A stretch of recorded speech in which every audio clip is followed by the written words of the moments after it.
આપણી સાથે મોર્નિંગ ટોપ સ્ટોક્સની વિગત સાથે તૃપ્તિ જોડાયા છે. તૃપ્તિ, વેરી ગુડ મોર્નિંગ. અને ખાસ કરીને આજે કયા કયા સ્ટોક્સ પર સમાચાર બનતા દેખાઈ રહ્યા છે? Good morning Neeraj.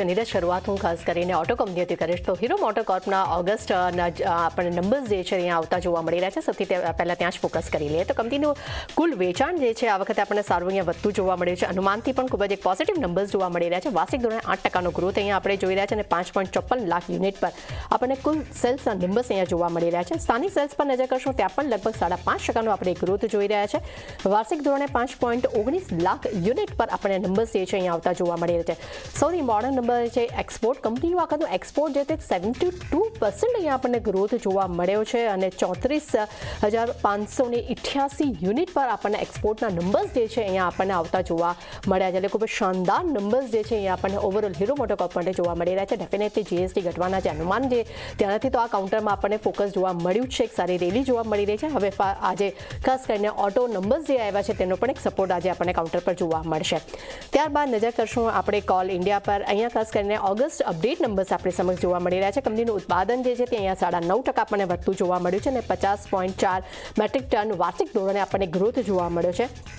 ઓફટેકના નંબર્સ પર નજર કરશું ત્યાં પણ આપણને 7.6% ગ્રોથ જોઈ રહ્યા છે. 56.7 મેટ્રિક ટન પર વાર્ષિક ધોરણે નંબર્સ જે વધતા આપણને જોવા મળી રહ્યા છે. અને બ્રોકરેજ રિપોર્ટનો પર પણ ખાસ નજર કરીએ. મોર્ગન સ્ટેનલી તરફથી કોલ ઇન્ડિયા માટે આપણને ઇક્વલ વેટ રેટિંગના આપણને રેટિંગ્સ જે છે અહીંયા જોવા મળી રહ્યા છે. લક્ષ્યાંક પર નજર કરશું 410 રૂપિયા પ્રતિ શેર તેમને આપ્યા છે. ત્યારબાદ એનએમડીસી પર પણ નજર કરીએ. અહીંયા પણ આપણને ઓગસ્ટ અપડેટ નંબર્સ જોવા મળી રહ્યા છે. આયર્ન ઓરનું ઉત્પાદન જે છે અહીંયા આપણે લગભગ 10% વધતું જોવા મળ્યું છે. 3.37 મેટ્રિક ટન પર વાર્ષિક ધોરણે નંબર્સ જે છે અહીંયા આપણને જોવા મળ્યા છે.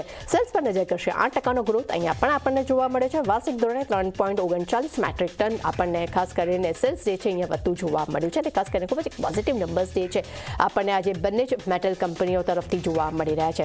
ત્યારબાદ ખાસ કરીને શુગર કંપનીઓ ફરી આપણને ફોકસમાં જોવા જે મળી શકે છે. ખાસ કરીને સરકારે નોટિફિકેશન જાહેર કર્યું છે જેમાં તેમને 2025 અને 26 માટે એથેનોલ સપ્લાય યર માટેના નિયમોમાં તેમને ફેરફાર કર્યા છે.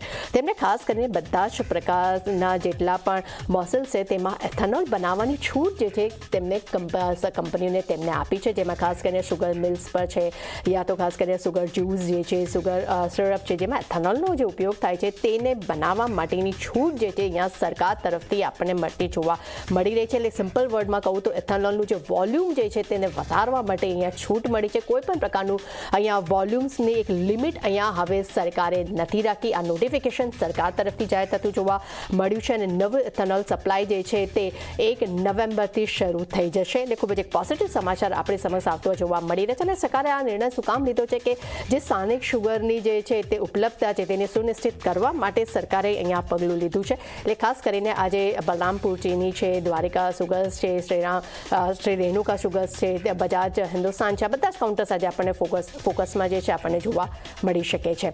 ત્યારબાદ નજર કરશું ટેક્સટાઇલ કંપનીઓ પર. અહીંયા પણ આપણે ખૂબ જ એક પોઝિટિવ સમાચાર આપણી સમક્ષ આવતા જોવા મળી રહ્યા છે. અહીંયા અરજી કરવાની જે મુદત જે છે તે જે અહીંયા લંબાવવામાં આવી છે. સરકારે પીએલઆઈ યોજના માટેની અરજી જે છે તેનો સમયગાળો જે છે સરકારે અહીંયા લંબાવી દીધો છે. અરજીની વિન્ડો જે છે હવે તે 30 સપ્ટેમ્બર સુધી ખુલ્લી રહેશે અને આ વિન્ડોમાં પહેલાં જે શરતો અને જે નિયમો હતા તે જ યથાવત રહેશે. તેમાં કોઈ પણ પ્રકારના તેમને ફેરફાર નથી કર્યા. ઓગસ્ટ 2025માં ટેક્સટાઇલ સેક્ટર્સમાંથી 22 નવી અરજીઓ કંપનીને મળી છે. ખાસ કરીને એમએમએફ એપ્રિલ અને ફેબ્રિક જે છે તે ટેકનિકલ ટેક્સટાઇલ સેક્ટરથી પણ અહીંયા અરજીઓ જે છે તે કંપનીઓને મળી છે. હાલ સુધીમાં લગભગ કહી શકાય કે 74 કંપનીઓ છે જેને પીએલઆઈ સ્કીમનો એક સારો ફાયદો જે છે કંપનીને મળતો જોવા મળ્યો છે. અને આ 74 કંપનીઓ જે છે તેઓ 28,711 કરોડનું રોકાણ કંપની જે છે તેઓ કરશે. એટલે ખૂબ જ એક પોઝિટિવ સમાચાર આપણને ટેક્સટાઇલ કંપનીઓ માટે પણ જોવા મળી રહ્યા છે. એટલે ખાસ કરીને આજે અરવિંદ ફેશન જેવા છે, અરવિંદ કંપનીઓ છે, રેમન્ડ જેવા કાઉન્ટર્સ આપણા ફોકસમાં જોવા મળી શકે છે. ત્યારબાદ બીએસસીનું કાઉન્ટર ફરી આજે આપણને રડારમાં જોવા મળી શકે છે. શાનદાર એક રિકવરી સાથે કારોબાર આ કાઉન્ટર કરતું આપણને જોવા મળી રહ્યું છે. અને વીકલી એક્સપાયરીમાં જે ફેરફાર થયા છે જેને કારણે કરીને ખાસ નજર રહેશે આ કાઉન્ટર પર. એનએસીની વીકલી એક્સપાયરી હવે મંગળવારે થશે અને બીએસસી જે છે તે વીકલી એક્સપાયરી ગુરુવારે થતી યથાવત જોવા મળી શકે છે. અને ખાસ કરીને જે ફેરફાર વીકલી એક્સપાયરીને લઈને જે ફેરફાર થયા છે તો આજે જોવાનું રહેશે કે ખાસ કરીને આ બીએસસી છે ત્યારબાદ બીજા સીડીએસએલ છે, એમસીએક્સી જેવા કાઉન્ટર્સ પર કેવી રીતે રિએક્શન આવે છે તેના પર નજર રહેશે. ત્યારબાદ સીએટ પર નજર કરશું. અહીંયા કંપનીએ અધિગ્રહણ કરવાની પ્રક્રિયા તેમને પૂર્ણ કરી છે. કંપનીએ શ્રીલંકાની કંપની મિસાલિન ગ્રુપ પાસેથી તેમને સીસીએલ બિઝનેસનું તેમને અહીંયા અધિગ્રહણ કર્યું છે. તેમને ખાસ કરીને કેમ્સો કન્સ્ટ્રક્શન કોમ્પેક્ટ લાઇન આખો જે બિઝનેસ જે છે મિસાલિનનો એ બિઝનેસ તેમનું અધિગ્રહણ કર્યું છે અને કંપનીએ $17.1 કરોડ આ પૂરા બિઝનેસનું અધિગ્રહણ કંપનીએ કર્યું છે અને ખાસ કરીને શ્રીલંકાના મિડિગામા પ્લાન્ટમાં અને કોડુગોડામાં તેમને કાસ્ટિંગ પ્રોડક્શન છે તેના પ્લાન્ટનો પણ અહીંયા સમાવેશ કરવામાં આવ્યો છે. ખાસ કરીને શ્રીલંકામાં બંને જ જે છે મિડિગામા અને કોટુગોમાં તેમાં તેમને OHTને તેનું ત્યાં જે ઉત્પાદન જે સર્વિસ છે તેને વધારવા માટે કંપનીએ અધિગ્રહણ કર્યું છે અને 2000 ડિસેમ્બરમાં કંપનીએ મિસાલિન સાથે તેમને $225 મિલિયનના કરાર તેમને કર્યા હતા 2024માં. એટલે ખાસ કરીને આ કાઉન્ટર ફોકસમાં રહેશે.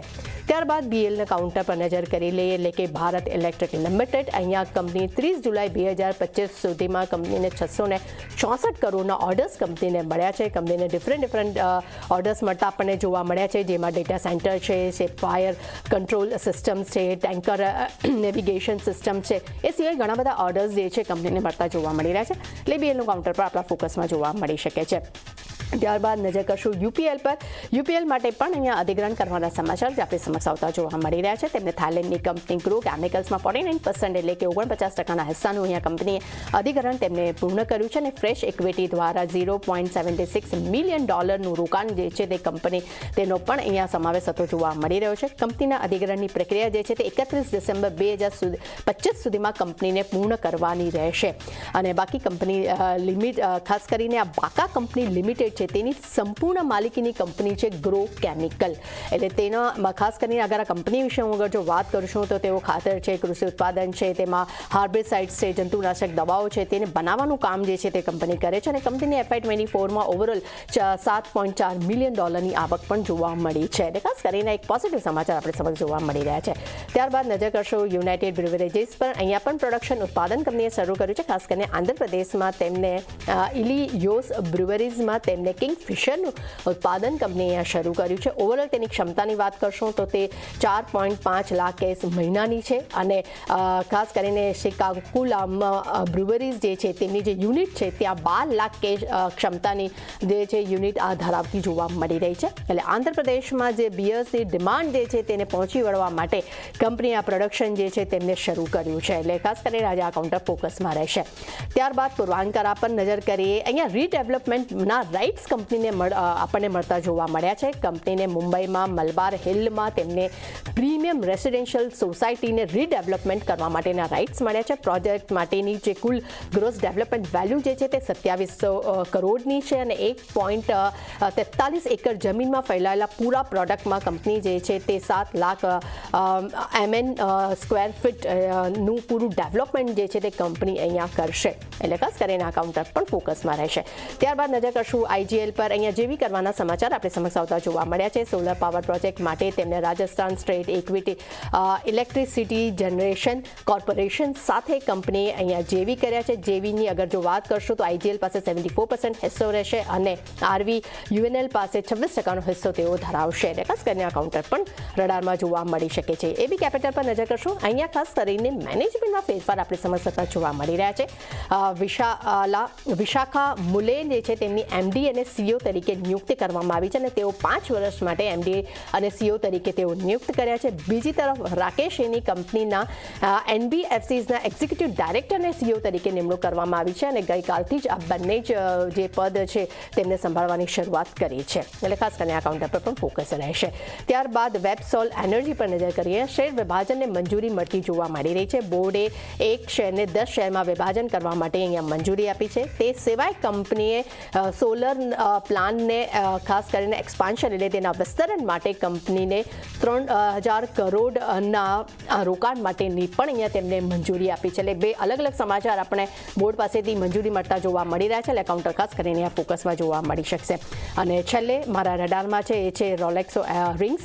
અહીંયા બોર્ડની બેઠક થવાની છે 4 સપ્ટેમ્બરે, જેમાં બેઠકમાં તેઓ શેર વિભાજન પર તેઓ વિચારણા કરશે. એટલે આ કાઉન્ટર પણ આ કારણસર પર ફોકસમાં જોવા મળી શકે છે. એટલે નીરજ, નો ડાઉટ ઘણા બધા કાઉન્ટર્સ છે, પરંતુ ખાસ કરીને મેટલ કંપની છે, હીરો મોટોકોર્પ છે, શુગર અને ટેક્સટાઇલ કંપની પણ આજે આપણને ફોકસમાં જોવા મળી શકે છે.